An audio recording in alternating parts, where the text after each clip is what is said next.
আপনি বিদেশে উচ্চশিক্ষার জন্য যাওয়ার জন্য পরিকল্পনা করছেন, তাহলে এই ভিডিওটা শুধুমাত্র আপনাদের জন্য। বিদেশে উচ্চশিক্ষায় যাওয়ার জন্য আপনাদেরকে প্রথমত ৫ টা জিনিস আপনার মধ্যে থাকতে হবে। সেই ৫ টা জিনিস নিয়ে আমি আজকে আলোচনা করব। ১ম হলো মাইন্ডসেট। মাইন্ডসেট খুবই জরুরি। আপনি আসলেই কি বিদেশ যেতে চান? না কি করতে চান? কেন যেতে চান? কি বিষয়ে পড়াশোনা করতে চান? এই বিষয় নিয়ে আপনাকে পুরো ক্লিয়ার থাকতে হবে। মাইন্ডসেট আপনাকে ডিটারমাইন করতে হবে যে আপনি কোথায় যাবেন, কেন যাবেন, কি করতে যাবেন, কি বিষয়ে পড়াশোনা করতে যাবেন। হ্যাঁ? তো এই বিষয়গুলো নিয়ে আপনাকে একটা মাইন্ডসেট তৈরি করতে হবে। আচ্ছা, মাইন্ডসেট তৈরি করার পরে এবার ২য় ধাপে দেখবেন যে আপনার কি একটা পাসপোর্ট আছে কি না? আপনার যদি পাসপোর্ট থাকে তাহলে তো কোনো কথা নেই। আর যদি পাসপোর্ট না থাকে তাহলে অবশ্যই একটা পাসপোর্ট করিয়ে নিতে হবে। এখন বর্তমান সময়ে এনআইডির মতো পাসপোর্ট থাকাটাও কিন্তু একটা, এটা মনে করেন যে বাধ্যতামূলক এবং পাসপোর্ট থাকাটা জরুরি। তো আপনার যদি না থাকে তাহলে এখনই পাসপোর্টটা করে নেন। এটা গেল ২য়। এরপরে আসলো ৩য় কথা। ৩য় হলো কি, আপনি এবার ফিক্সড করবেন আপনার কাছে পাসপোর্ট আছে, মাইন্ডসেট আছে।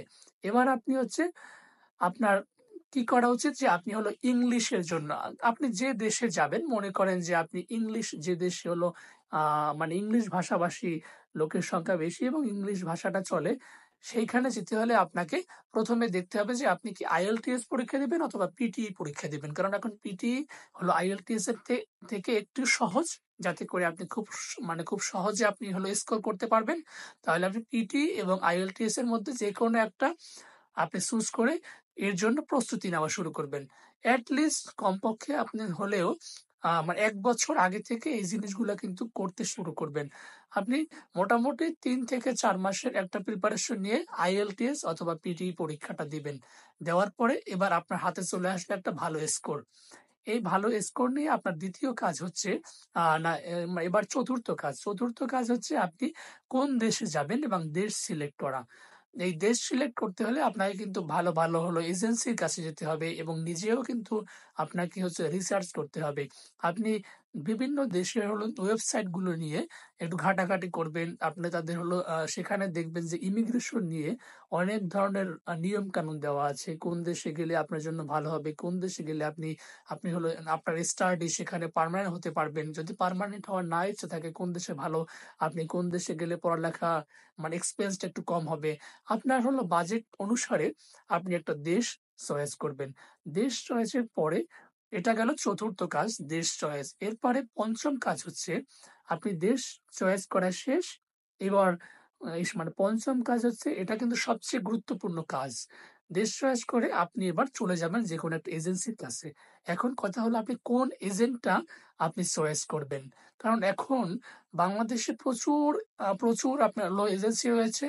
এর মধ্যে কিন্তু অনেকেই হচ্ছে মানে একদম ফাপড়বাজি এজেন্টস এবং মানে এজেন্সি। তো এদের কাছে গেলে কিন্তু আপনার টাকাও যাবে, সময় যাবে এবং জীবনও যাবে। কিভাবে? আমি একটা উদাহরণ দিই। আমারই একটা বন্ধু, সে গত ২০২৩ সালে হচ্ছে আপনার একটা হলো আপনার এজেন্সির কাছে কানাডা যাওয়ার জন্য ১৩ লাখ টাকা দিয়েছে। সেই বন্ধুটি কিন্তু টাকাও পায়নি, যেতেও পারেনি, বরঞ্চ এখন সে অনেক একটা মানসিক যন্ত্রণার মধ্যে ভুগছে। তাই বলি যে এজেন্সি নির্বাচন করা কিন্তু খুবই গুরুত্বপূর্ণ। তো আপনার ৫ম কাজটি কিন্তু এটা, আপনি হলো এজেন্সি নির্বাচন করে আপনি এবার তাকে বলবেন যে আমি এই দেশে যেতে চাই, সেই আপনাকে একটা গাইডলাইন দিবে এবং এবং তার পাশাপাশি আপনি সে যে কথাটা বলছে সেটা কি সত্য কিনা মিথ্যা, এটা যাচাই কিন্তু করতে আপনি নিজেও পারবেন। আপনি ওই দেশের হলো আপনার সরকারি যে ওয়েবসাইট আছে সেখানে গিয়ে ভিজিট করে আপনি সেই দেশ সম্পর্কে জানতে পারবেন। তাদের হলো ইমিগ্রেশন কোন রুল রয়েছে, কোন ল রয়েছে, সেই নিয়ম রীতিগুলো কিন্তু আপনি জানতে পারবেন। সুতরাং এই ৫ টা দিক আপনাকে আপনার হচ্ছে নিশ্চিত করলে তখনই কিন্তু আপনি দেশের বাইরে যাওয়ার জন্য একদম উপযুক্ত।